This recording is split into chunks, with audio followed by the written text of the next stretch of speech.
Hi, and welcome to Three Questions With. I got my buddy Paul with us. Going to talk a little bit about year-end planning in this segment. Hey, Paul, welcome to the show.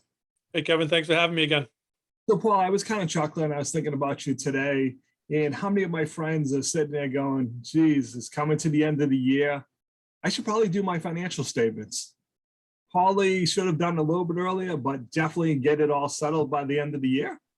Definitely. I mean, you got a tax season coming up pretty soon. They seem to come up all the time, but a lot of business owners put their head in the sand for 11, 12 months out of the year. And then come this time of the year, they have no idea if they had a good or a bad year financially. So it's kind of important to look at it. If you look at it, my suggestion is monthly, but you look at it quarterly or as frequently as you can. You need to have a good understanding of where your costs are, where your revenue are, so you can plan ahead for future year and make sure you're in a good position. Because, Paul, it seems like in every business, costs are just rising rapidly right now. So for a lot of people that have, inventory involved, you may find you're not as profitable as you thought, right?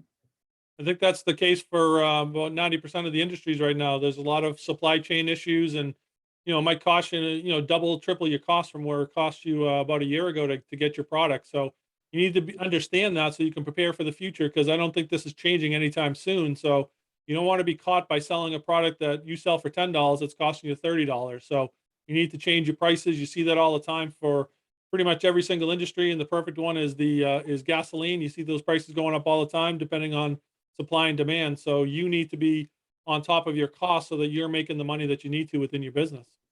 So, Paul, last question for today is a lot of us struggle with raising prices. You're sitting there saying, geez, if I raise my price, will the client, say, no, I'm going to cancel the service, not want you to do it anymore. How do you do that so your clients understand that, hey, costs have gone up, just like in your business, without losing clients? I think you have to have an honest conversation with your clients. You need to tell them what's going on. If anybody is watching the news or on social media or pays attention to any newspaper right now, it's been the front page story for a long time here. So you're not trying to do anything that's wrong. You're not trying to do anything that other people aren't aware of. You just need to be honest with them to get them an understanding of what's going on within your industry, so that you're just telling them what's going on. And for the most part, if you're providing a good product or service, people will be willing to pay a little bit more and understand that maybe this is just a temporary blip until everything sort of settles back to where it was. But the open and honesty with your clients, I think, is huge. And a lot of people just try to hide it under the rug and just hope that people are going to pay for it, and then you get upset. But as long as I know that I'm paying 30% more, I make the decision of whether I want to make that purchase or not. Paul, what's the best way to reach out to you? How can people learn more? Best way to reach me is usually by via email, paul.falewicz@succentrix.com. My website, succentrix.com/Paul Falewicz, and you can get in touch with me, and love to have conversations with people and see how I can help them. Well, I really appreciate you taking a couple minutes to join the show. And as always, thanks for being my friend. Thanks again, Kevin.